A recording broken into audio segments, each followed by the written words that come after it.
वैसे जहाँ तक हमने Atomic atom and molecules discuss particle of किया है इतना तो पता चल गया होगा एटम क्या होता है, मॉलिक्यूल क्या होता है, एटॉमिक बिहेवियर्स कैसे होते हैं। और हमें लगता है कि जब से तुम्हारी क्लास चल रही है इतना कुछ एटम के बारे में हो चुका है कि अब तक एटॉमिक स्ट्रक्चर तो खत्म ही हो गया होगा, बट अगर 2-3 मॉडल को छोड़ दो तो ठीक है। तो मुझे लगता है कि इस क्लास के बाद कुछ ऐसा नहीं बचेगा जो तुम्हें नहीं बताया है, एक इलेक्ट्रॉनिक कन्फिगरेशन ही छोड़ के। लेकिन आज की क्लास इंपॉर्टेंट है तो ये तुम्हारा कुछ नया हो सकता है, लेकिन इतना तो पता है ना कि एटम्स क्या होते हैं।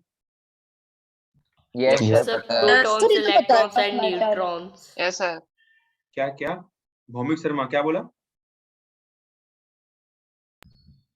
So atom consists of three basic particles. Atom, वो sir, electron, protons and neutrons. नहीं एटम क्या है, क्या कंसिस्ट करता है उससे मतलब नहीं, वो तो ठीक है बात की बात है। पहले एटम क्या मैटर है? का सबसे छोटा part. Sir, it is the tiny particle of Sir, atom. lowest, sir, smallest unit of matter. Smallest unit of matter. Okay Sir, if we divide a matter, we get a smallest unit that is called atom. तो पहली बात तो smallest unit of matter is called as atom. उसके बाद जो atom में पढ़ने की चीजें हैं वो आपको मैंने लगातार बताई हैं और आप सबको पता है कि what is electron, what is proton and what is neutron, कि नहीं पता? यस सर, पता है। सर पता है। पता तुम है में से किसी एक बच्चे को भी नहीं पता हो तो प्लीज बताना। इनके जो रिसर्चर हैं इनको याद करने का, इलेक्ट्रॉन का रिसर्च किसने किया था? Sir, Antoinette J Lewis. Thomson, J Thomson. Discovery के लिए जे थॉमसन को माना जाता है कि थॉमसन ने किया था। प्रोटॉन्स का Sir, E. Goldstein. है Sir, E. Goldstein. Goldstein. ई गोल्डस्टेन या फिर कहीं कहीं रदरफोर्ड, और जनरली रदरफोर्ड ही लोग बोलते हैं। हाँ सर। ठीक है। न्यूट्रॉन का जो रिसर्च है वो चैडविक। तो जेम्स चैन। Chadwick.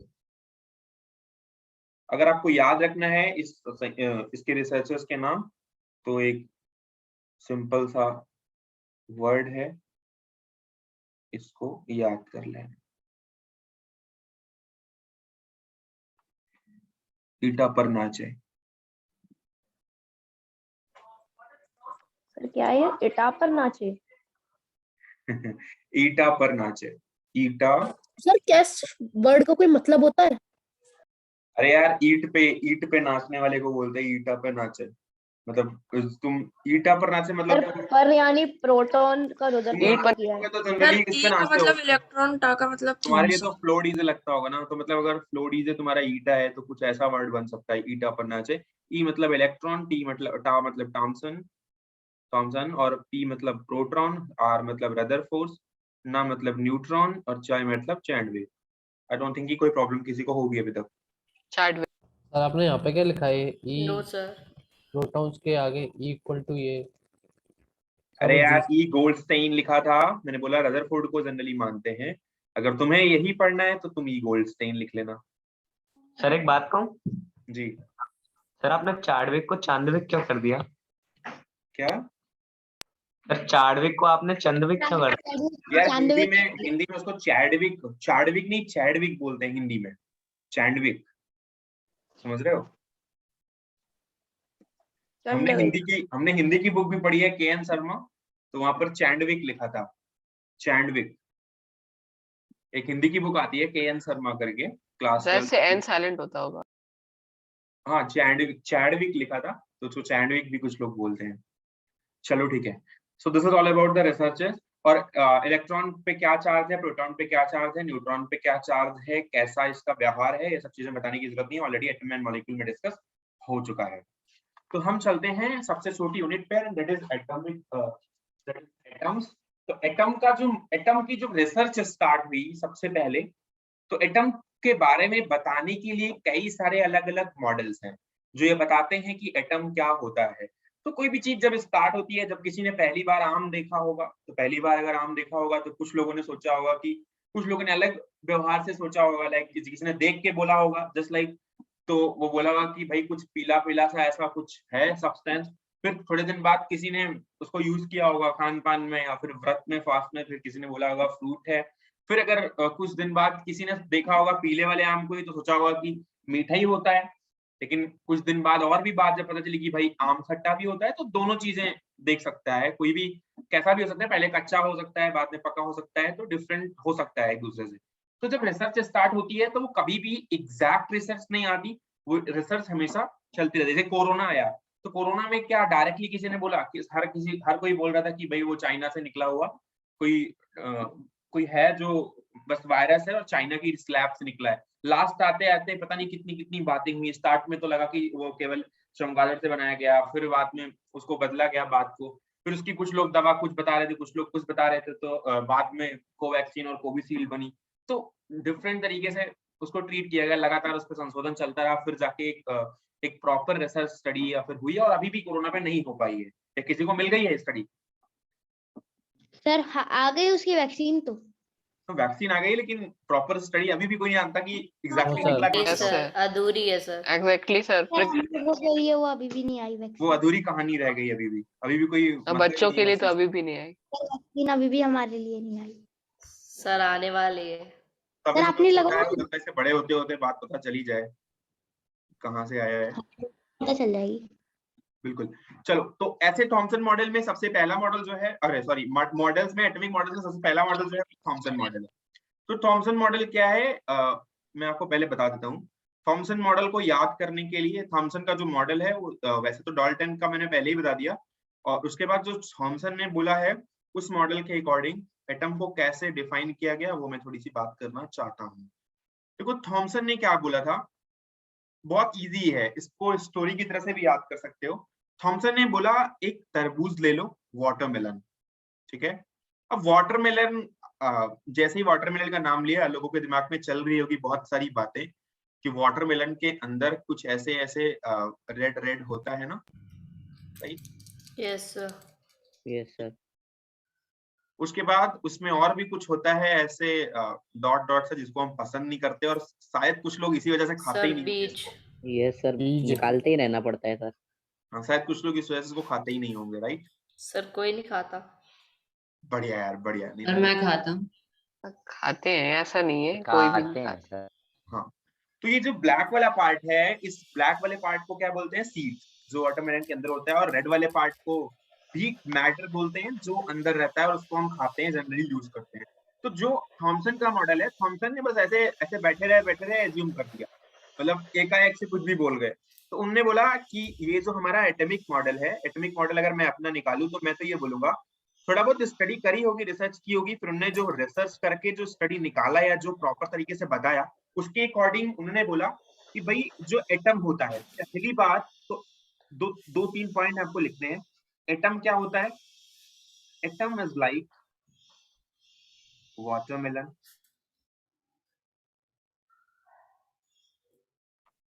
पहली बात, ठीक है। एटम क्या है? वाटरमेलन के जैसा होता है। उसमें जो इलेक्ट्रॉन्स होते हैं, electrons are like seeds in the watermelon, seeds in the watermelon.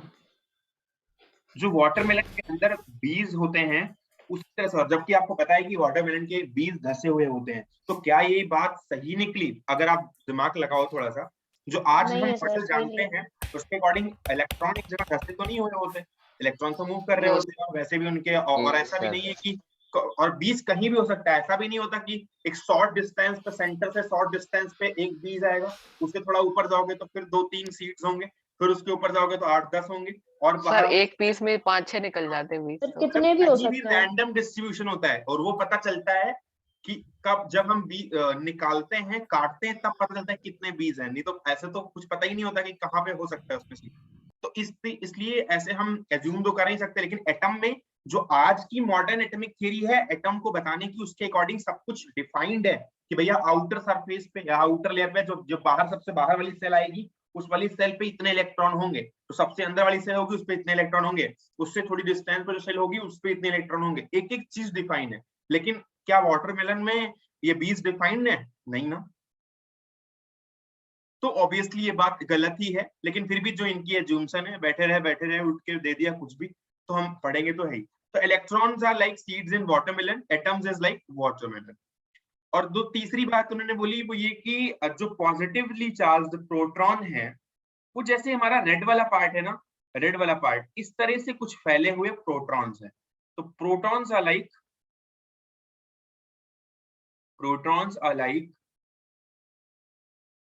a red part in the watermelon। बहुत ब्रीफ, बहुत छोटी सी स्टडी है, इसको तो आप एटलीस्ट याद कर ही सकते हो। हालांकि मैंने बचपन में बहुत बैठ के सुबह इसको याद की हुई है कि तरबूज जैसा आकार होता है, आकार के बाद उसके अंदर वैसे ही द्रव्य फैला हुआ होता है जैसे कि तरबूज के अंदर तरबूज खाने वाला होता है, और उसके अंदर सीड्स ऐसे ही उसके अंदर इलेक्ट्रॉन ऐसे ही रहते हैं जैसे तरबूज के अंदर सीड्स धसे हुए होते हैं।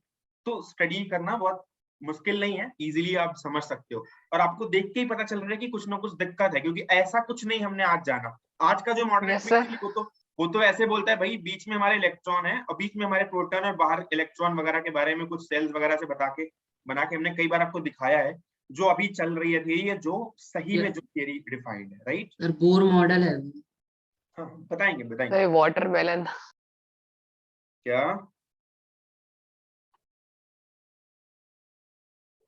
ऐसे सर तो मैं भी निकाल दूं लौकी का। यस सर, कोई सी भी सब्जी का निकाल दो। नहीं, काफी कुछ बातें सही भी थी उनकी, मैं वो भी बताऊंगा। ऐसा नहीं है कि बैठे रहे बस बता दिया। तो ये तीन बातें ऐसी हैं जो हाइपोथेटिकल हैं, बस ऐसे बोला गया है इसको। उसके बाद भी कुछ बातें हैं जो सही हैं। लिख लिया इनको?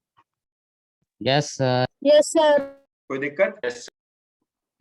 No sir. No sir. चलो, तो इन्होंने क्या चीजें बताई हैं वो पहली बात तो डिस्कस कर लेते हैं। तो इनका जो मॉडल था, पहली बात तो इनने बोला कि जितने नंबर ऑफ इलेक्ट्रॉन्स है, ये भी लिख लो, लिखना है तो, कि एक तो इन्होंने रेडियस की बात बताई कि रेडियस जो है वो कितनी है, अराउंड 10⁻⁻8 के आसपास, जो आज की एटॉमिक थ्योरी से ही मिलती है, लगभग नैनोमीटर एंगस्ट्रॉम में लाई करता है एटम। तो कोई दिक्कत नहीं थी, ये भी बात इनकी सही है।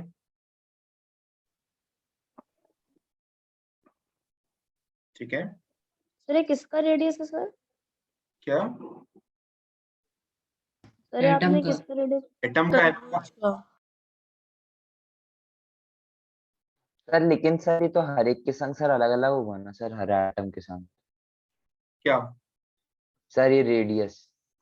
बेटा इतना बड़ा फर्क नहीं पड़ जाता है एटम्स में। अगर कोई मैग्नीशियम का एटम है, कोई उन्होंने तो वैसे ही अप्रोक्सीमेटली बोला था। क्या बोल रहे हो? तो उन्होंने तो वैसे भी एवरेज बोला था कि हर किसी का एवरेज होगा वो तो। बिल्कुल। तो एक तो रेडियस की बात है।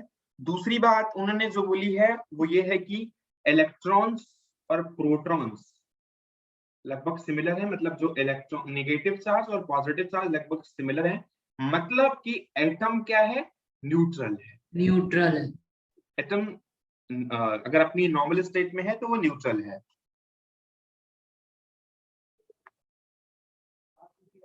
ठीक है सर, ये सही थी ना उनकी? हाँ बिल्कुल बिल्कुल। यस सर, बैलेंस्ड हो गए। उसके बाद उन्होंने ये भी बताया कि अब जब इलेक्ट्रॉन प्रोटॉन को बता दिया तो यहाँ पर निकलने की वजह से ये हो सकता है कि आयंस बनाए, तो आयन फॉर्मेशन भी कर सकता है एटम, ये भी बात सही है। ये ion formation can be there.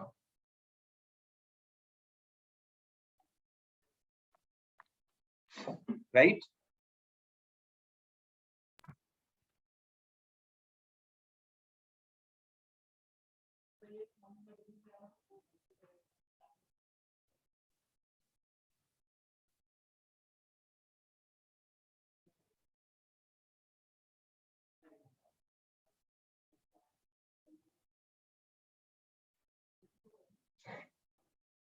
आगे बताऊं? एक और बात है, उन्होंने बोला था कि अगर एटम अपने को आयनाइज करता है तो इलेक्ट्रॉन यानी कि जो बीज हैं वही इधर उधर जाते हैं और जो रेड पार्ट है वो एज इट इज मेंटेन रहता है। तो electron can only emit or absorb during formation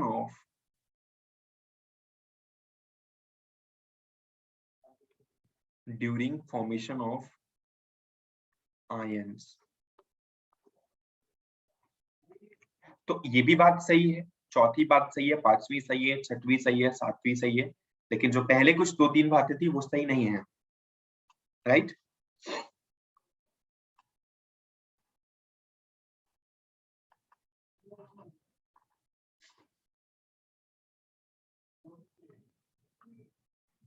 Sumit Singh Sikarwar, can you explain the entire Thomson atomic theory? Sir yes previous slide दिखा दो। सर आपने क्या क्या Entire- entire entire entire Thomson Thomson- atomic theory। Yes sir. हाँ जी बताइए, sir ऊपर देखते हुए बताते जाइए। हाँ बिल्कुल। सर उन्होंने पहले ये कहा था कि सर जो अपने प्रोटॉन्स हैं सर, अब एटम एक अपना पूरा एक वाटरमेलन है, और सर जो अपने इलेक्ट्रॉन्स हैं सर वो जो उसके ब्लैक ब्लैक बीज होते हैं सर वो बिल्कुल उसी की तरह धसे हुए हैं, ऐसे ही अपने इलेक्ट्रॉन्स हैं। और सर उन्होंने ये भी कहा था कि जो सर प्रोटॉन है सर वो अपने जो रेड सब्सटेंस होता है वाटरमेलन के अंदर सर वो बिल्कुल वैसे हैं। और सर उन्होंने फिर ये भी कहा है कि जो इलेक्ट्रॉन और प्रोटॉन होते हैं वो इक्वल होते हैं, तो सर फिर वो बैलेंस हो गए, इसलिए सर वो न्यूट्रल भी हैं। और सर फिर उन्होंने ये भी कहा है जो एटम का जो रेडियस होता है 10⁻⁻8 होता है लगभग, तो सर ये भी उन्होंने सही बोला है। और सर जो आयन सर एटम जो है आयन फॉर्मेशन भी कर सकते हैं। और ओके तो ठीक है, जो भी है, जो 2-3 पॉइंट्स हैं गलत, जो 2-3 पॉइंट्स है सही, हमने साथ साथ डिस्कस कर दिया। तो मेरिट डिमेरिट की sir? Divyanshu Sharma, are you raising your hand? हाँ सर, मुझे कुछ पूछना था। बताइए। सर उन्होंने मॉडल बनाने के टाइम पे ये भी कहा था जो पॉजिटिव चार्ज है वो इलेक्ट्रॉन्स को कवर कर सकता है, जैसे आउटर शेल होता है ना वाटरमेलन में ग्रीन कलर का, वैसे ही वो पॉजिटिव शेल था। तो उन्होंने ये कैसे बताया कि उसमें से कोई भी इलेक्ट्रॉन एमिट हो सकता है या एक्सेप्ट हो सकता है? क्योंकि उन्होंने बोला कि जो पॉजिटिव जो वैसे तो थियरी अभी आगे चल के पढ़ोगे तो थोड़ा बड़ा हो जाएगा मॉडल। उन्होंने ये बोला कि जो मैटर है ना, मैटर जो हमारा रेड पार्ट है वो यूनिफॉर्मली डिस्ट्रीब्यूटेड है। अगर यूनिफॉर्मली डिस्ट्रीब्यूटेड है तो वो कहीं पे निकल नहीं सकता, वो हर जगह वो पूरा मास हर जगह यूनिफॉर्म डिस्ट्रीब्यूशन होता है उसका। तो जो प्रोटॉन के फॉर्म में होता है ना मास, क्योंकि प्रोटॉन ही मास के लिए रिस्पॉन्सिबल होता है, क्योंकि इलेक्ट्रॉन का मास बहुत कम होता है। तो पहली बात तो वो यूनिफॉर्मली डिस्ट्रीब्यूटेड है और वो मास को कंटेन करता है, इंटायर मास को, मतलब हर जगह आप कहीं भी जाओगे तो उसका मास मेंटेन रहना चाहिए। तो किसी भी पार्टिकल के अंदर बाहर जाने की वजह से मास पे कोई फर्क नहीं आना चाहिए, राइट? Yes sir. हाँ, यस सर। लेकिन इलेक्ट्रॉन जो लेकिन है सर तरबूज के कवर में से उसके बीज उड़ के कैसे जा सकते हैं अगर उनका आइडिया देखा जाए तो? उड़ के मतलब, अरे इतना मतलब यही तो गलतियां हैं कि आयन ने बोला कि इमिट कर सकता है आयन का, उसका मतलब ये नहीं होता कि बीज जैसा या तरबूज जैसा बना दिया बिल्कुल तुमने उसको। मतलब एक हाइपोथेटिकल सिचुएशन है कि इलेक्ट्रॉन इमिट तो कर ही सकता है, अब उसके अंदर है। तो अब ये तो रेडियो एक्टिव एलिमेंट में बहुत कुछ होता है, हर जगह बहुत कुछ होता है। अब तुम सोचते रहोगे कि कैसे हो सकता है ऐसे, तो ठीक है। तो उसके बाद रदरफोर्ड मॉडल ऑफ एटम पढ़ते हैं, ठीक है? थॉमसन मॉडल, कोई दिक्कत? No sir. Sir no sir. हाँ जी नो बताइए। सर। सर आप इसका 7th पॉइंट फिर से बता सकते हैं sir? Electrons can only absorb during ion formation. भाई बोला तो कितनी बार बोला है, आयन जब फॉर्म होता है या तो इलेक्ट्रॉन बाहर जाता है जिसको बोलते हैं इमिशन, या बाहर निकलने को इमिट करना बोलते हैं, और एब्जॉर्प्शन मतलब या तो बाहर से अंदर इलेक्ट्रॉन आता है तो उसको एब्जॉर्प्शन बोलते हैं, राइट? Okay sir. अरे यार तुम्हारे शर्ट से कलर हो जाता है तो क्या बोलते हो कि जो पेंट था वो इमिट हो चुका है, एमिशन हुआ है उसका। और अगर वो एब्जॉर्ब होता है, अगर कोई, या फिर कलर तो एब्जॉर्ब नहीं होता लेकिन जो हीट है वो एब्जॉर्ब होती है ना, ब्लैक बॉडी रेडिएशन वगैरह थोड़ा बहुत हो, तो ब्लैक कपड़ा जब पहनते हैं तो उसमें एब्जॉर्प्शन होता है, जब डार्क लाइट पड़ती है ऊपर डार्क से। पैन गर्मी लगती फिजिक्स में हुआ है क्या? है। यस सर पढ़ा है। सर रेडिएशन कहते हैं। चलो बढ़िया बढ़िया बढ़िया, आगे बढ़े। Yes sir. Yes sir. हाँ सर बताइए।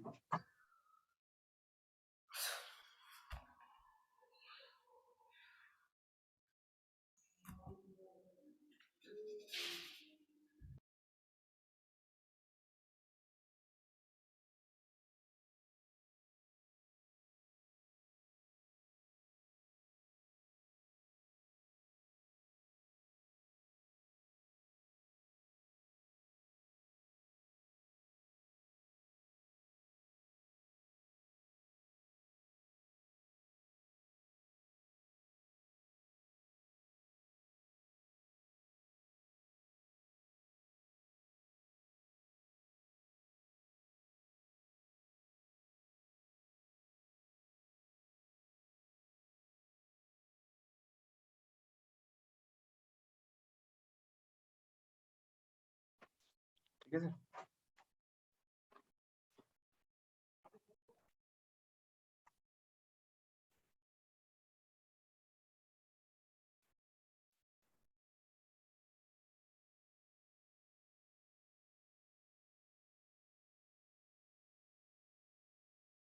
तो रदरफोर्ड एटॉमिक मॉडल पढ़ने के पहले सबसे पहले तो ये देखते हैं कि उन्होंने क्या कारनामा किया इसको निकालने के पहले।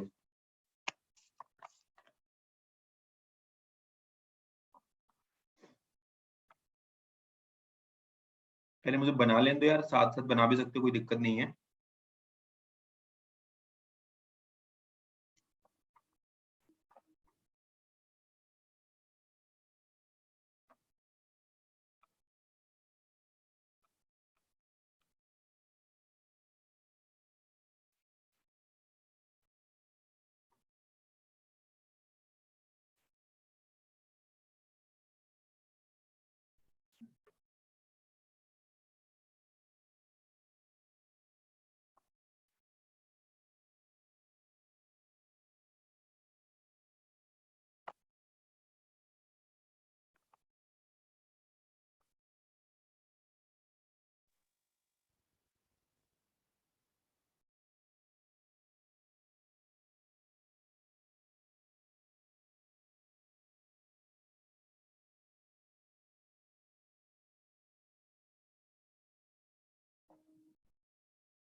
सर आपने सर्कुलर के बाद क्या लिखा है?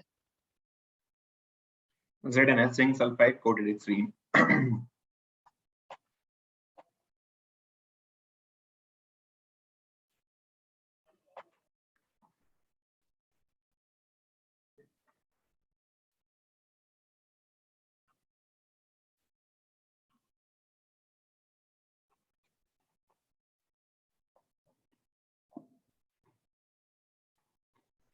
बना लिया सबने? Yes yes sir. Yes sir. बढ़िया यार। तो जिसमें जितनी जितनी इसमें चीजें हैं पहले तो वो हम देख लेते हैं क्या क्या है इस मॉडल के अंदर। देखो, एक तो है यहाँ पर एक ब्लैक रेड लेड ब्लैक ये जो इसको ढक के रखा हुआ है, ये लेड ब्लैक एक ब्लॉक है, मतलब लेड कलर का, और ये ब्लैक कलर का भी होता है, लेड का है और ब्लॉक होता है ये, ठीक है। और इसके अंदर रेडियो एक्टिव सोर्स रखा हुआ होता है, ठीक है। अच्छा, लेड का इसलिए लेते हैं क्योंकि वो रिएक्शन ना करे, और रेडियो एक्टिव इसलिए लेते हैं क्योंकि इस दो चीजें यहाँ पे, दो तीन चीजें जो आ सकती हैं, पहले तो वही समझना चाहिए। जो लेड है वो इसलिए क्योंकि वो रिएक्टिव नहीं है, जो रेडियो एक्टिव है वो इसलिए है क्योंकि उसमें से इनको कुछ जो रेडिएशंस थी वो लेनी थी जो कि इमिट कर सके पार्टिकल्स को, राइट। अब अल्फा पार्टिकल इसलिए है क्योंकि रेडियो एक्टिव में जो अल्फा पार्टिकल है उसके पास एनर्जी ज्यादा होती है, तो अल्फा पार्टिकल इसलिए क्योंकि अल्फा पार्टिकल की एनर्जी ज्यादा होती है। और इसको चेक करना था इनको, कुछ रदरफोर्ड को एटम के मॉडल के बारे में जब जानना चाहा तो इनको कुछ चेक करना था कि एटम बिहेव कैसे करता है, या कुछ भी मेटल इन्होंने लेके चेक किया, कुछ भी अगर सब्सटेंस लिया जाए तो वहां पर कैसे बिहेव करेगा जो हमारा एटम होगा, और उसकी स्टडी के लिए इन्होंने ये कुछ ऐसा सिस्टम बनाया। अब सिस्टम बनाने में इन्होंने जो ये रेडियो एक्टिव सब्सटेंस लिया है इसलिए इससे रेडिएशन इमिट हो सके, इससे कुछ पार्टिकल इमिट हो सके, जैसे आज एक्सरे वगैरह होती है तो वो इमिट हो सके, राइट। और वो कहीं किसी सब्सटेंस पे पड़े जाके। अब और एक और बात है, सब्सटेंस अपनी एक्टिविटी को तभी शो कर पाएगा जब आप एक थिन लेयर लोगे उसकी। गोल्ड फॉइल लेने का जो रीजन है वो ये है क्योंकि वो थिन लेयर बना सकता है, ठीक है। अब मेटल की थिन लेयर पॉसिबल है और वो भी गोल्ड में बहुत ज्यादा थिन बन सकती है, ठीक है, क्योंकि इसमें जो तार बनाने की या फिर खींच जाने की कैपेसिटी होती है काफी ज्यादा होती है। तो एक बिल्कुल पतली सीट बनानी थी इनको ताकि जो इतना मतलब हो जाए कि वैसे ऐसा तो पॉसिबल नहीं है कि एटम अलग अलग दिखाई पड़ने लग जाए, ताकि फिर उसमें हम जल्दी से बम्बार्ड करके या उसमें जल्दी से हम एक रे डाल के चेक कर लेंगे कैसा बिहेव कर रहा है। तो अब जो सिस्टम है, मतलब कुल मिला के ऐसा ही चेक करना था कि अगर मेरे सामने एक वॉल बनी है, लाइक ऐसे देखो कोई घर में दीवार है, ठीक है। अब इस दीवार में किसी ने क्या किया, मान लो एक दीवार है घर पे और आपने क्या किया, यहाँ पर कुछ एक ब्लैक बोर्ड लगा दिया, राइट। एक बार दिमाग से सोचना इसको, अगर कुछ आपने ब्लैक बोर्ड लगा दिया, अब आपके भाई ने बोला कि भाई देखो इसमें क्या है, ब्लैक बोर्ड के पीछे का क्या सीन है दीवार का मुझे नहीं पता, ऊपर ब्लैक बोर्ड लगा हुआ है। अब पीछे के सीन को जानने के लिए आप इसको चेक करना चाहते हो, अगर हो सकता है पीछे कुछ है, हो सकता है ब्लैक बोर्ड अकेले है। ब्लैक बोर्ड मतलब एक अगर पेपर का बोर्ड लगा दिया है मान लो, तो अगर हम ये चेक करना चाहते हैं कि पीछे इसके दीवार है भी या नहीं है तो क्या करेंगे, जनरली तुम्हारे माइंड में क्या आता है, क्या कर सकते हो? सर हटाएंगे उसे। तो खटखटा कर देखेंगे। इसको हटाएंगे। नहीं, अगर उसको टच करना पॉसिबल नहीं है तो सर उसको ड्रिल लाइट मशीन पास करने की कोशिश करेंगे। तो लाइट तो पास नहीं होगी, लाइट तो वैसे भी अगर ब्लैक है तो लाइट तो वैसे सर उसको ड्रिल मशीन से अनस्क्रू कर लेंगे। हम वहां तक जा ही नहीं सकते, मान लो हमें दूर से चेक करना है। मैं सर, अगर एक दूर सिस्टम से क्रिएट तो कर रहा हूं, लाइट पास करेगा दूसरी तरफ। पीछे से देखेंगे सर एक और काम कर पीछे से देख लेंगे। अरे वो तो फिर कुछ भी कर सकते हो, भाई को बोल दो जाओ तुम पीछे से देख के आओ। क्या बमबारी कर देंगे सर, बमबारी। अगर हम एक बॉल ले लें या बॉल मार सकते, बॉल को अगर उस पर फेंके तो अगर उसके पीछे कुछ नहीं होगा तो बॉल उसको क्रॉस करेगा ना। सर कैसे सर करेगा? आगे तो अरे सर यार, बोर्ड कैसे लगाया कर सकता है बॉल पेपर को? है, ब्लैक बोर्ड का हार्ड हुआ तो? अरे हार्ड सरफेस नहीं है, मैंने बोल दिया पेपर है, पेपर पेपर, या फिर कोई हम डंडे सर ले तो लें। कुछ भी हाँ फेंक सर, सकते हो तो उसमें तो। हाँ मतलब अगर एक सिस्टम बना सकते हैं ऐसा ना कि हम बॉल फेंक के चेक करें, यार कुछ भी कर सकते हैं हम उसमें, डंडा भी ऐसे कर सकते हैं, उसमें हम पेन भी चुबा सकते हैं, बहुत कुछ कर सकते हैं, लेकिन एटम में ऐसा पॉसिबल नहीं है, इसलिए हम ऐसी सिचुएशन क्रिएट करने की कोशिश कर रहे हैं। समझ रहे हो? एटम में ऐसे पेंसिल डाल के चेक करना इजी होता तो फिर कोई भी कर लेता। तो यहाँ पर क्या सिस्टम है कि यहाँ पर एक बमबारी करनी थी इनको, और ऐसे सिस्टम पे करनी थी, लाइक यहाँ पर अगर एक फॉइल लेनी थी और इस पे देखना था कि कुछ एटम है, और देखो एटम अलग अलग डिस्ट्रीब्यूट नहीं हो सकते कि आप एक पतली सी लेयर बनाओ उसमें बस एटम चिपके हो, बस ऐसा नहीं, एक के ऊपर एक एटम ऐसा लगे हुए होंगे क्योंकि एटम का पार्ट तो बहुत छोटा होता है। तो एकदम थिन से थिन बनाओ, मतलब जिसमें आपको पता चल पाए कि क्रॉस कर पा रहा है कि नहीं। मेरी बात समझ रहे हो कि नहीं? अगर यहाँ पर कई सारे एटम एक साथ अगर कलेक्टेड है, मान लो, दिमाग लगाना थोड़ा सा, अगर यहाँ पर कई सारे कलेक्टेड हैं तो हमें पता नहीं चल पाएगा कौन सा एटम कैसा बिहेव कर रहा है, राइट। अगर हम यहाँ से कुछ इस पे फेंके और लाइट फेंके और पता नहीं चल पाएगा कि कौन सा बिहेव कर रहा है, कहाँ पे कौन सा क्या है। लेकिन सोचो अगर एक ही एक एटम यहाँ पर अवेलेबल हो, मतलब एक ही एक लाइन अगर हो और सब एक दूसरे से जुड़े हों, तो क्या हमें एक दूसरे को डिफाइन करना इजी नहीं हो जाएगा? जैसे जाएगा इसके पास तो वहां पर हम पता कर पाएंगे कि हाँ Yes, sir. एटम सही से बिहेव कर रहे हैं, लाइक कैसे भी कर रहे हैं, हमको पता चलेगा कि उस लाइन में जितने एटम है वो एक तरीके से यूनिफॉर्म बिहेवियर का कैसा शो हो रहा है। तो यहाँ पर हम इस पे अगर लगातार कुछ हम बमबारी कर रहे हैं तो उसका जैसा बिहेवियर आएगा हम चेक कर सकते हैं। तो इन्होंने इसलिए गोल्ड फॉइल की सबसे पतली पन्नी ली ताकि उस पर बमबारी करना इजी हो। तो जब इसकी बमबारी की तो पता चला कि जो मोस्ट ऑफ द पार्टिकल थे वो कहाँ जा रहे थे, जो सबसे ज्यादा पार्टिकल थे वो सीधे स्ट्रेट जा रहे थे विदाउट एनी डिफ्लेक्शन। सबसे ज्यादा जो रही थी वो स्ट्रेट जा रही थी और राइटली इनको यहाँ पर ZNS वाली जो स्क्रीन है उस पर विजिबल हो रहे थे, राइट। और जब ये जहां पर भी लाइन जाती थी क्रॉस करके इस पे विजिबल होती थी, तो सबसे ज्यादा पार्ट जो था वो सीधा क्रॉस कर रहा था, लेकिन थोड़ा बहुत पार्ट डिफ्लेक्ट भी हो रहा था। मतलब यहाँ पर इनको इस स्क्रीन पे कहीं पे यहाँ पे नजर आ रहा था थोड़ा बहुत पार्ट, और कहीं मतलब अगर आप 10-20 हजार फेंक गए लगातार, 10-20 हजार पार्टिकल फेंक दिए, उसके बाद पता चलता था कि एक आध पार्टिकल जाके टकरा के बैक साइड वापस आ रहा है, राइट। कोई दिक्कत? No sir. सर ये sir. कैसे पता ZNS चलता के था लिए कि टकरा के वापस आ रहा है? टकरा के वापस इसलिए आ रहा था क्योंकि सामने स्क्रीन पे कुछ विजिबल नहीं होता था। जब सामने स्क्रीन में कुछ भी विजिबल नहीं हो तो मतलब वो रिफ्लेक्ट हो रहा है, Okay, sir. ठीक है। तो ZNS की स्क्रीन यूज करने का कोई स्पेशल रीजन? ZNS, हाँ, पहली बात तो कोटिंग करना इजी है। उसके बाद यहाँ पर रिएक्शन जो हमारी जो बॉडी है ना, मतलब जो अल्फा पार्टिकल है उसकी एनर्जी को ये एब्जॉर्ब नहीं करता, ना उससे रिएक्शन करता है, मतलब किसी तरीके से कोई इसमें कलर दूसरा शो नहीं होता, जिसलिए इसका यूज किया जाता है इसके अंदर स्क्रीन पे। बाकी स्क्रीन पे कभी चर्चा करेंगे जब बैठ के बातें करेंगे हम, तो टाइम मिलेगा तो कर लेंगे, ठीक है। बाकी जो सिस्टम है वो ये है, ZNS का स्क्रीन है, और उस स्क्रीन पे जब कोई भी पार्टिकल रिफ्लेक्ट करके जाएगा पूरी स्क्रीन पे अगर कहीं भी दिखाई पड़ रहा है तो वो समझ लो कि क्रॉस कर रहा है। अगर वो बैक साइड वापस आ रहा है तभी वो नहीं दिखाई पड़ेगा उस पे। तो कहीं 10-20 हजार पार्टिकल डालने के बाद पता चलता है कि एक आध पार्टिकल स्क्रीन पे नहीं सो रहा है, मतलब वो डिफ्लेक्ट होकर बाहर आ रहा है। या हो सकता है इन्होंने कुछ ऐसी स्क्रीन भी यहाँ पर भी रखी हो कि वो रे समझ में आ रही है, यहाँ बैक साइड आ रही है। समझ रहे हो? समझ रहे हो भैया? Yes sir. Yes sir. बहुत अच्छे से Yes, बता रहा हूँ sir. यार, मतलब बाद में ये नहीं कि नहीं आया, फिर ऐसा नहीं करना, फिर समझ लेना, कोई Yes, दिक्कत sir. बता मेरे को। देखो, तो मैंने जो जितनी बात अभी तक करी उसके अकॉर्डिंग मैं बोलता हूँ क्या क्या मैंने बोला है। एक तो ये बोला है कि लेड ब्लॉक होता है, उसके ब्लॉक के अंदर सिस्टम होता है किसका, रेडियो एक्टिव जो सोर्स होता है अल्फा पार्टिकल। अल्फा पार्टिकल इसलिए लेते हैं क्योंकि वो सिस्टम क्या करता है, पहली बात, दो सिस्टम है अल्फा पार्टिकल के, पहली बात तो एनर्जी ज्यादा है, दूसरी बात अल्फा पार्टिकल को लेने का एक रीजन और है, सिस्टम में जो एटम है ना उनको पता है कि एटम के पास भाई साहब पॉजिटिव चार्ज है। अगर हम पॉजिटिव चार्ज की बमबारी करेंगे तो पॉजिटिव चार्ज एक दूसरे को रिफ्लेक्ट करेंगे, राइट। Yes sir.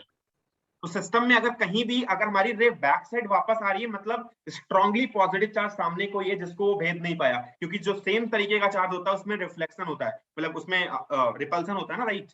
अगर नेगेटिव चार्ज होगा तो उसमें अट्रैक्शन होगा।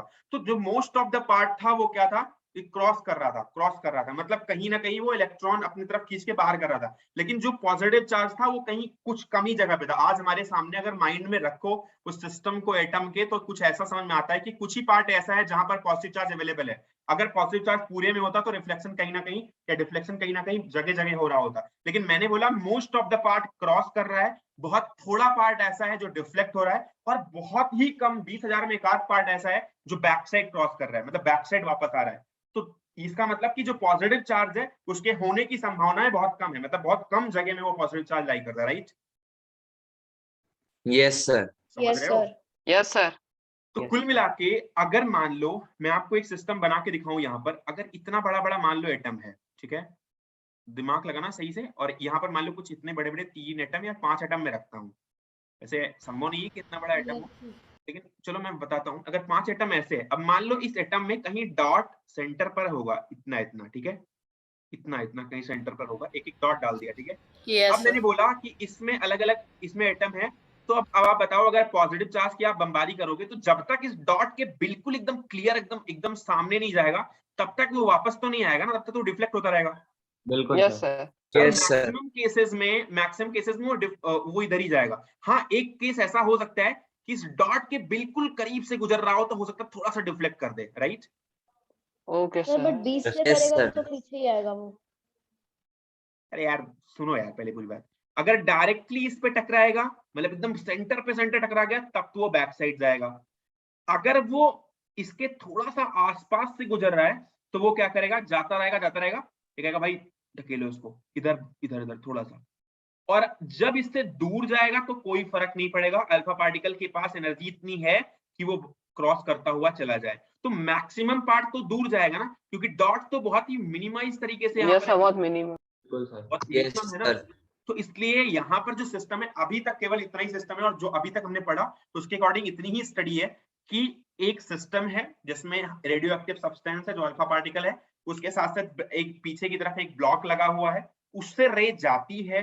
और ये वाला जो सिस्टम इसलिए होगा कि पूरी रे इसके बीच से क्रॉस कर रही हो, मतलब एक लाइन बना के जाए, ठीक है, मतलब डिफ्लेक्ट ना हो इधर उधर, राइट।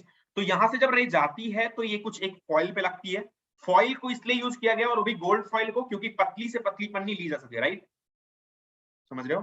Yes, पतली से sir. पतली Yes, sir. पन्नी Yes, sir. लेने का क्या रीजन था, क्योंकि यहाँ पर पार्टिकल फिर एक दूसरे के सामने यहाँ पर नहीं आएंगे, लाइक दिस लाइनिंग में रहेंगे। और अगर आपने मोटी पन्नी ले ली तो वहां पर पार्टिकल ऐसे कुछ सर, वो नहीं हो कौन सा पार्टिकल सेंटर पर आ रहा है, कौन सा पार्टिकल डिफ्लेक्ट कर रहा है, पता ही नहीं चलेगा। पता लगा यहाँ पर क्रॉस करा, यहाँ पर गया, इसके बाद ये क्रॉस कर गया, यहाँ से क्रॉस, कुछ पता ही नहीं चल पाएगा। तो जितना मिनिमम पतली पन्नी ले पाओ उतना अच्छा है। तो इन्होंने एक ये भी यूज किया, ठीक है। तो पतली पन्नी ली, उसके बाद पीछे की तरफ एक स्क्रीन है जिसपे रे दिखाई पड़ेगी जब ये क्रॉस करेगा तो, और मैक्सिमम पार्ट इस मैक्सिमम रे यहाँ पर दिखाई पड़ती है। इसका मतलब है कि इसमें मैक्सिमम पार्ट या मैक्सिमम जो लाइन है, मैक्सिमम पार्टिकल है, वो क्रॉस करता है, राइट। और बहुत कम 10-20 हजार में एक आध पार्टिकल बैक साइड आता है, मतलब। और यार इतनी छोटी रे होती थी, पतली होती है कि आपको जो ये सेंटर वाला आपको मैं दिखा रहा हूँ, ऐसा नहीं कि हर पांचवा यहाँ पर आप सोच रहे हो कि पहली लाइन जाएगी, दूसरी जाएगी, तीसरी जाएगी, चौथी तो टकराई जाएगी, ऐसा नहीं है। बहुत ज्यादा स्पेस होता है उसके बीच में, राइट।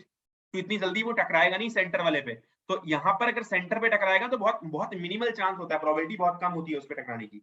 तो इसलिए क्या होता है, वो जब टकराता है तो बैक साइड आता है, नहीं टकराता तो वो सीधे निकल जाता है। लेकिन अगर वो सेंटर के आसपास से गुजर रहा है तो थोड़ा सा डिफ्लेक्ट हो जाता है। तो मैंने 3 बातें आपको बताई, मैक्सिमम पार्ट डायरेक्ट जाता है, थोड़ा पार्ट इधर रहता है, और एकदम माइनर पार्ट बैक साइड आता है। कोई दिक्कत? No, sir. No sir. Yes, sir. अभी तक कोई समस्या? अगर मैं इस बात को कंक्लूड करूं तो कुछ ऐसे कंक्लूड कर सकता हूं कि हमारे पास एक सिस्टम है एटम का, राइट। अब उस एटम के अंदर भी सोचो, हर एक एटम अगर गुजरेगा, अगर हर एक एटम होगा सर्कुलर में, तो यहां पर जब तक ये सिस्टम, और सेंटर पे कहीं पर यहां पर न्यूक्लियस होता है, हमें पता है। अब क्या होता है, न्यूक्लियस पे पॉजिटिव चार्ज होता है। ये तब तक पता नहीं था कि पॉजिटिव चार्ज होता है, कहाँ होता है, क्या होता है, कैसा, कुछ नहीं पता। लेकिन यहाँ पर कुछ न्यूक्लियस है, यहाँ पर कुछ है ऐसा पार्ट जिसके आसपास के से जब कोई रे गुजर रही है तो वो उसको क्या कर रहा है, डिफ्लेक्ट कर रहा है। जब यहां से आसपास से गुजर रही है तो उसको क्या कर रहा है, डिफ्लेक्ट कर रहा है। जब ये बगल से गुजर रही है, मतलब थोड़ा दूर से, तो उसको सीधे जाने दे रहा है, उस पर कोई फर्क नहीं पड़ रहा है, वो डायरेक्टली सीधे जा रही है, कुछ ऐसे। तो मतलब मैक्सिमम रे इसमें सीधे जाएगी, क्योंकि खोखला पार्ट या हॉलो पार्ट बहुत ज्यादा है, राइट। तो यहाँ पर कोई टेंशन इसको नहीं है, लगातार ये क्रॉस करता रहेगा। तो इसमें आपको दिखाई पड़ रही है कि जो बाहर वाली ये 4 लाइनें हैं, चारों के चारों सीधे जा रही हैं। एक जो 5वीं लाइन है ये वाली, अरे यार थोड़ा मैं रंग इसको कलर कर देता हूँ, नहीं तो अभी थोड़ा सिस्टम दिक्कत हो जाएगी। रुको भैया, बोला बहुत है, अगर नहीं समझ में आया तो दिक्कत बहुत है, समझ जाना। समझ में आ रहा है ना? सर Yes, sir, आ गया। sir, आ रहा है. Yes, sir. Sir, आ रहा है. बता देना यार। Yes.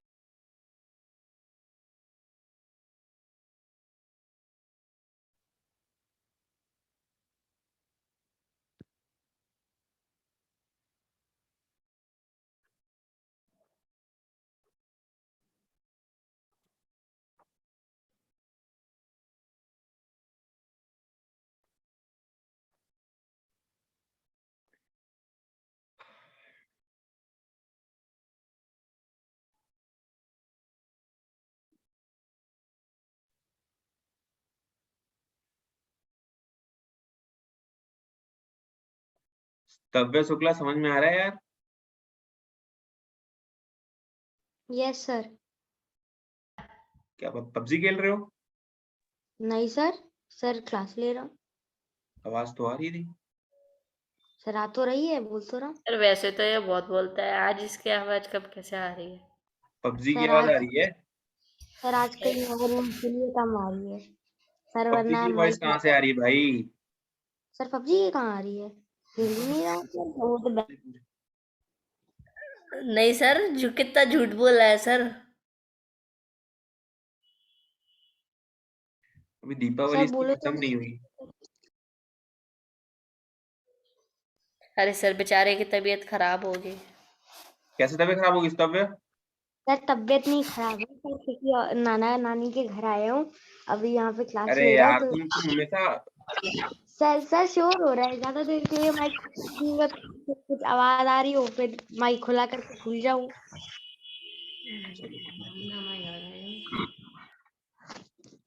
बैटिंग कर रहे हैं।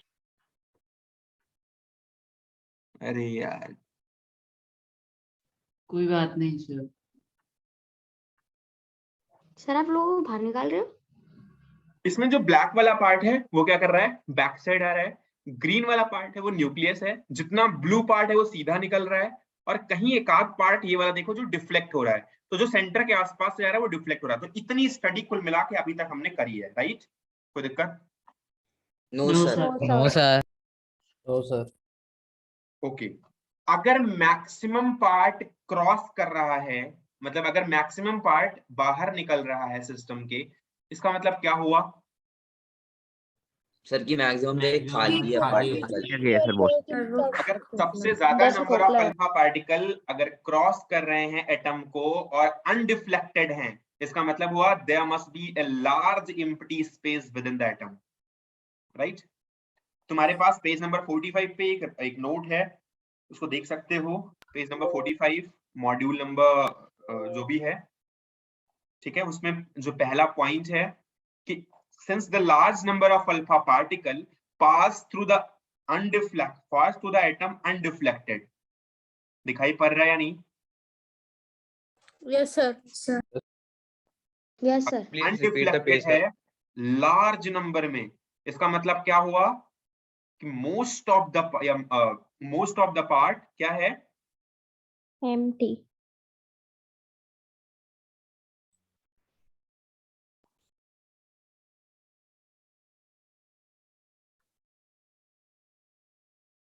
कोई दिक्कत इसमें?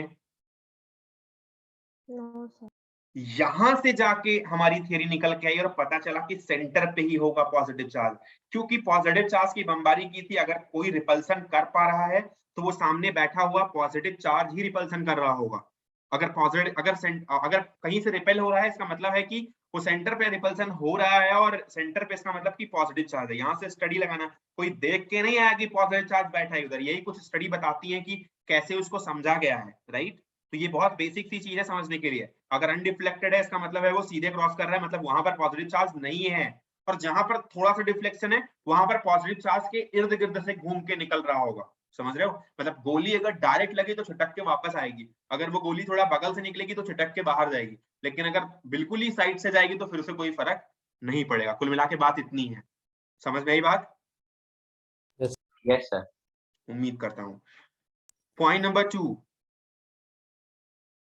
as some of the alpha particle got deflected, therefore there must be something massive and positively charged structure present in the atom. इसका मतलब कुछ massive positive charge वहां पर present होगा।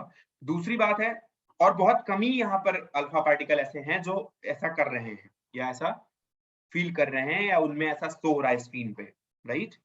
The number of alpha particle which get deflected is very small, therefore the whole positive charge in the atom is concentrated in the very small space, and some of the alpha particle retraced their path, came almost straight back toward source as a result of their direct collision with a heavy mass.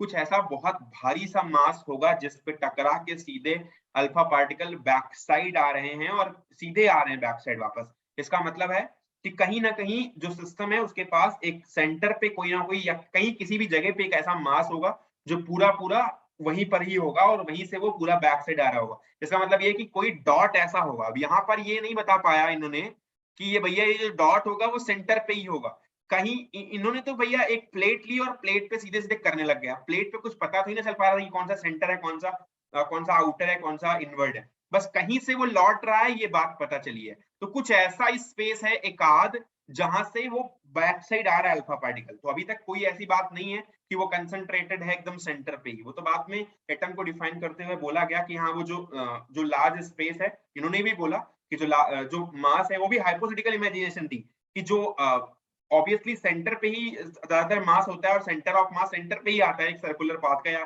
Spherical path का। तो उन्होंने यही बोल दिया कि हाँ directly वो centre पे ही पूरा पूरा होगा मास जो हमारा पॉजिटिव चार्ज होगा। लेकिन उसके लिए कोई एग्जैक्ट डिफिनीशन नहीं है या फिर एग्जैक्टली कुछ बोलने के लिए नहीं है, बस केवल हाइपोथेटिकल इमेजिनेशन है वो, राइट। भैया समझ में आया?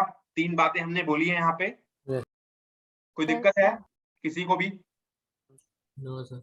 उम्मीद करता हूँ समझ में आया होगा। अब हम बात करते हैं रदरफोर्ड के न्यूक्लियर मॉडल के बारे में। ये तो एक्सपेरिमेंट था, अभी हम बात करते हैं मॉडल है क्या actually.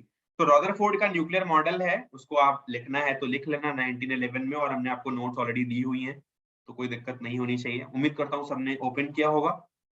Page number 45, radon. 1 second sir. Structure of atom. अच्छा अभी तक नहीं ओपन किए हो? बढ़िया यार।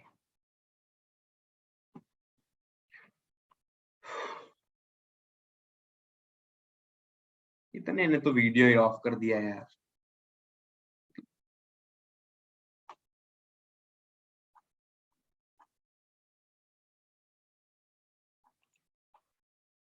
अदिति मोदी, समझ में आ रहा है?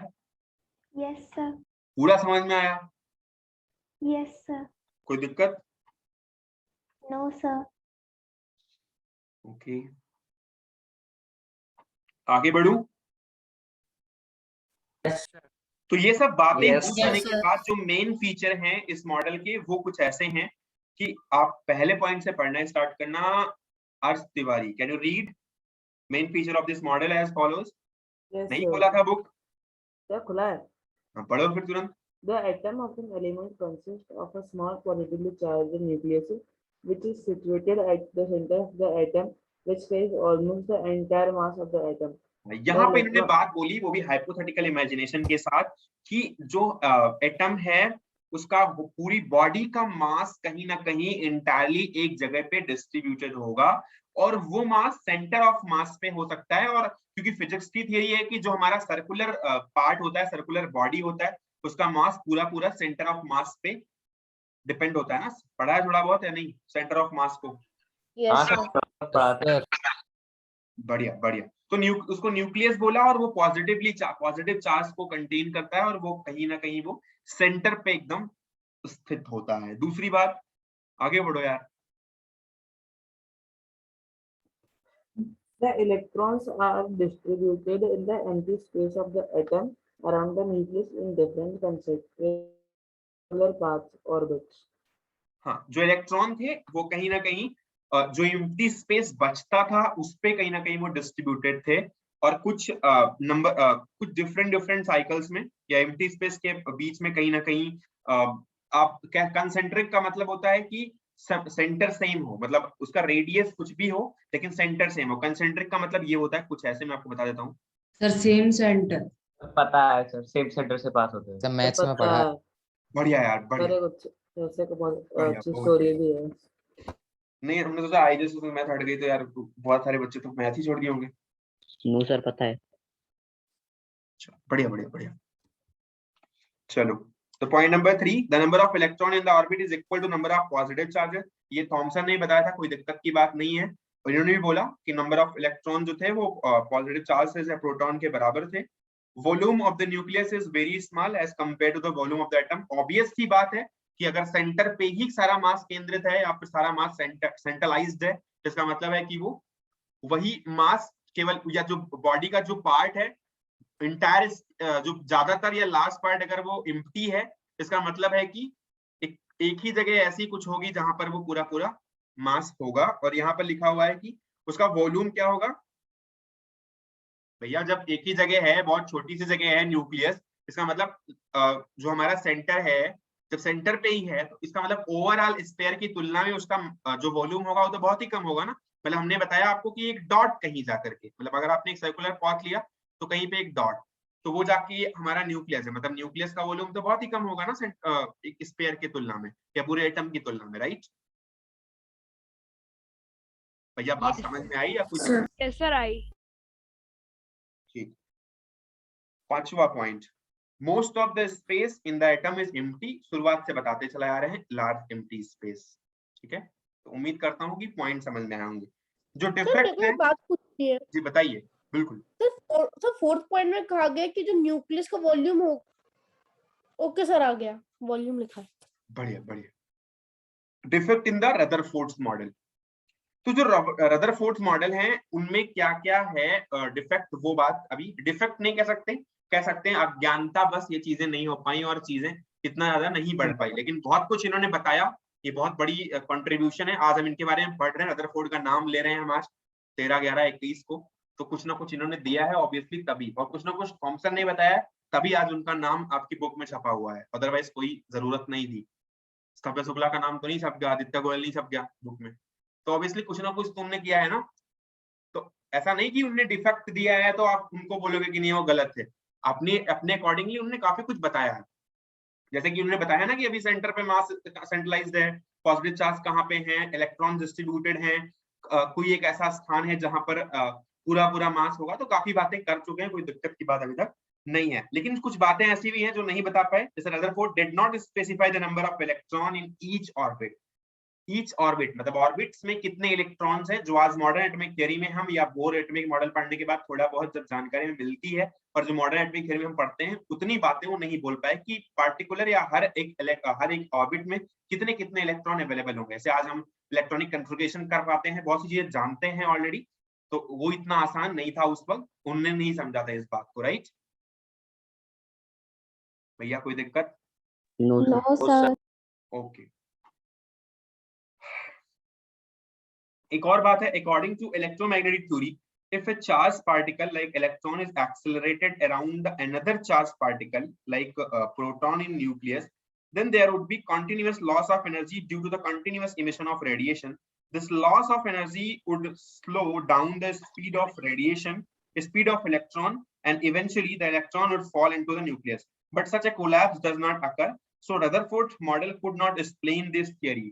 वैसे तो जो बात है मैं आपको बताऊं, तो मैंने जब रेडॉन का बैच शुरू किया था तो स्टार्ट के बैचेस में ही मैंने स्टार्ट के कुछ क्लासेस में आपको बताया था कि इलेक्ट्रॉन जब सेंटर के चारों तरफ या न्यूक्लियस के चारों तरफ घूम रहा होता है, उसके बाद जब वो एक ऑर्बिट से दूसरी ऑर्बिट की तरफ बढ़ रहा होता है, या एक सेल से दूसरी सेल की तरफ जब वो यहाँ से वहां बढ़ रहा होता है, तो आपको बताया था कि जब घर के पास या घर के नजदीक वो होता है तो वहां या थोड़ा फोर्स के नजदीक होता है तो उसके पास एनर्जी कम होती है, लेकिन जैसे जैसे वो बाहर जाता है उसके पास एनर्जी बढ़ती जाती है, राइट? यस बोला सर, था आपने ना? बताया था। Yes sir. क्योंकि घर के पास रहने पे, या मैंने कुछ एग्जांपल लिया था रूम के किनारे, अगर आप मम्मी के रूम के किनारे, अगर तुम्हारा रूम भी है तो दिक्कत है घर से बाहर निकलना, राइट? लेकिन अगर घर के बाहर वाले दरवाजे के पास अगर रूम है तो वहां से कभी भी तुम जा सकते हो, अगर मम्मा तुम्हारे अंदर रहती है तो।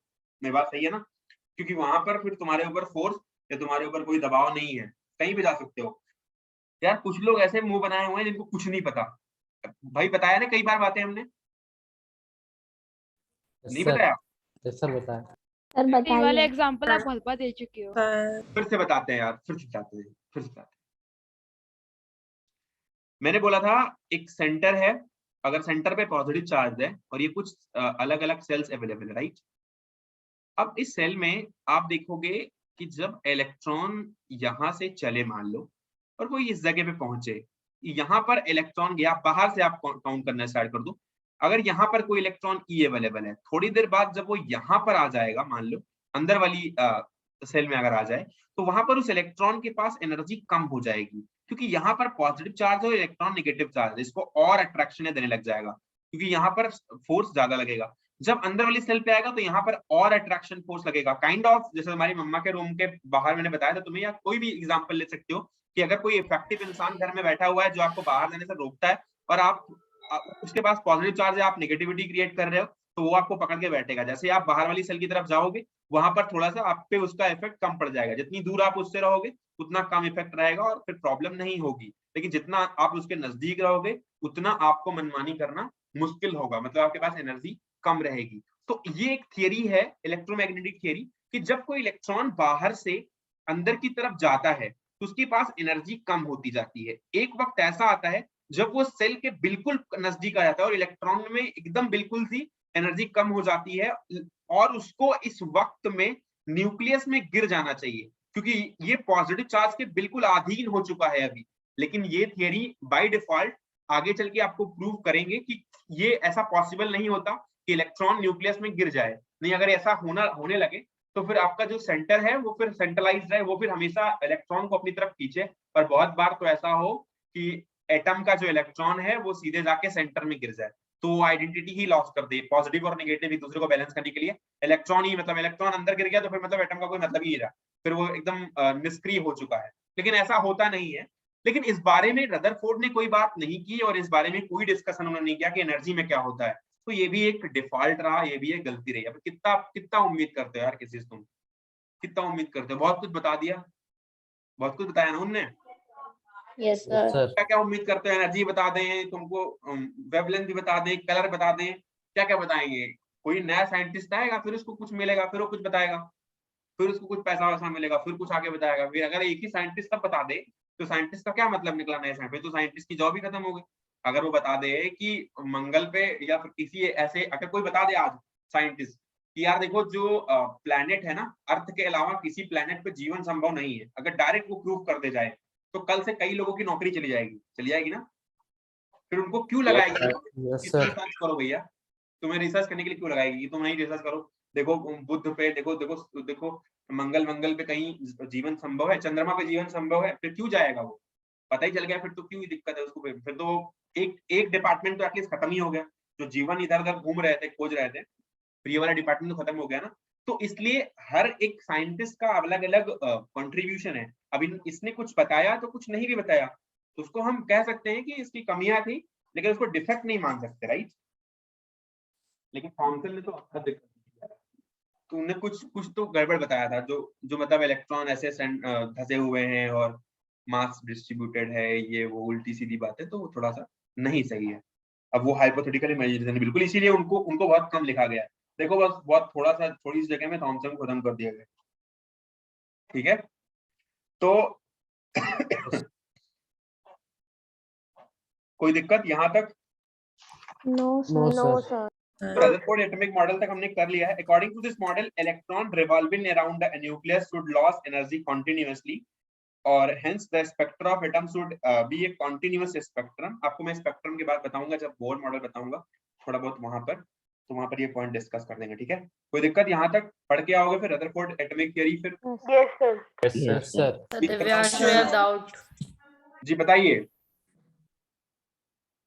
सर डेल्टन एटॉमिक थ्योरी पहले आई थी कि ये अपनी रदरफोर्ड मॉडल, वो जे थॉमसन वाला? सॉरी, डाल्टन को लगभग जो मॉडर्न एटॉमिक थ्योरी है उस पर डाल्टन के कई सारे संशोधन भी हैं, तो लगभग मॉडर्न एटॉमिक थ्योरी के अकॉर्डिंग। वैसे डाल्टन को पहले बोला था कि डाल्टन ने सबसे पहले बताया था वो चीजें, लेकिन उनका एक तरीके से कंक्लूजन है इन सब थ्योरी के बाद, उनका संशोधन होता रहा है डाल्टन एटॉमिक थ्योरी का। दो तीन पॉइंट्स वहां पे चिपके हुए लग रहे हैं यहाँ पे जे थॉमसन वाली थ्योरी में। क्या? क्योंकि सर 2-3 पॉइंट्स जो है वो कॉमन लग रहे हैं जे थॉमसन वाले मॉडल में। किसमें कॉमन लग रहे हैं?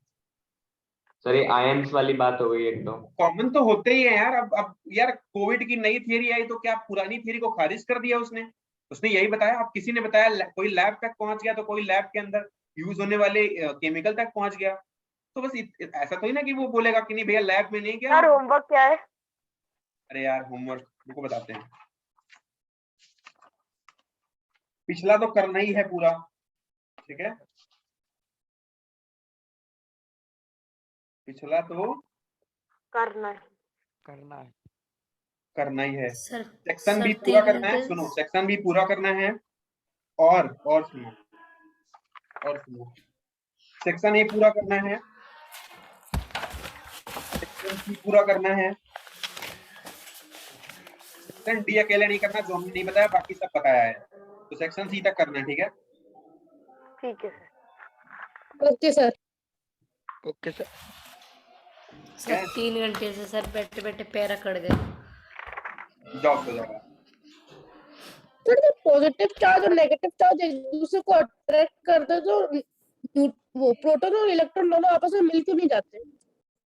वो मॉडर्न एटॉमिक थ्योरी में है कि वो अपनी साइकिल में अपनी एनर्जी को बैलेंस करता है, जिस एनर्जी में वो लाई करना चाहिए उसी तरीके से मतलब जो बोर का एटॉमिक थ्योरी है वो इलेक्ट्रॉन उसी में रह सकता है जिसमें उसका एंगुलर मोमेंटम लाई करता है।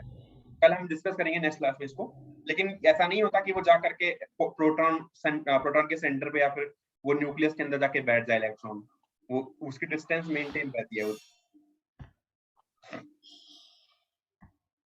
और सर इलेक्ट्रॉन रिवॉल्व क्यों करता है अराउंड न्यूक्लियस? रिवॉल्व तो इसलिए करता है क्योंकि एनर्जी होती है उसके पास, वो बाहर भी नहीं जा पाता और अंदर भी नहीं आता। एनर्जी होती है इसलिए रिवॉल्व करता है, वो जाना चाहता है बाहर, लेकिन अंदर से क्योंकि सेंट्रीफ्यूगल फोर्स लग रहा होता है वो प्रोटॉन से या न्यूक्लियस से, इसलिए वो बाहर कहीं जा नहीं पाता। Yes sir. और ग्रेविटेशनल फोर्स वगैरह में तो आपने पढ़ा भी होगा कि ग्रेविटेशन जैसे होता है तो एक बॉडी दूसरी बॉडी के खिलाफ के साथ लगभग वो अगर उस रेंज की है तो बताया होगा सबने ग्रेविटेशन फोर्स वगैरह में कि वो रिवॉल्व करती है। वो तो पता है, वो सेंट्रीपिटल यस फोर्स। सर। और सर आप कह रहे हो कि वो बाहर जाना चाहता है, न्यूक्लियस वो खींच रहा होता है, तो वो अंदर क्यों नहीं चला जाता अट्रैक्शन की वजह से? क्योंकि यार अपनी एनर्जी है ना, उतनी एनर्जी में वो लाई करता है। जब उसको अंदर वाले सोर्स में जाना होता है तो वो इमिशन और एब्जॉर्प्शन होता है, वो अंदर भी जाने का प्रोसेस है बोर मॉडल में। वो लाइमन सीरीज, बामन सीरीज, बहुत अलग अलग टाइप के मॉडल हैं, वो बताते हैं कि इलेक्ट्रॉन अंदर भी जा सकता है और बाहर भी जा सकता है। तो वो है डिस्ट्रीब्यूशन का, इलेक्ट्रॉन अंदर भी जाता है लेकिन सेंटर तक नहीं जाता, मतलब प्रोटॉन वाली जो सीरीज है, प्रोटॉन का जो प्लेस है न्यूक्लियस, वहां पर नहीं जाता बस। उसका भी प्रॉपर रीजन है। तो हर चीज का डिफिनेशन है अलग अलग, इमिशन और एब्जॉर्प्शन स्पेक्ट्रम में उसको बताया गया है। ओके सर, बढ़िया, चलो ठीक है। Thank you sir, bye sir. धन्यवाद। Thank you sir, bye sir. Thank you sir. Thank you sir. Bye sir. Bye sir. Bye sir. Bye sir. धन्यवाद। Bye sir.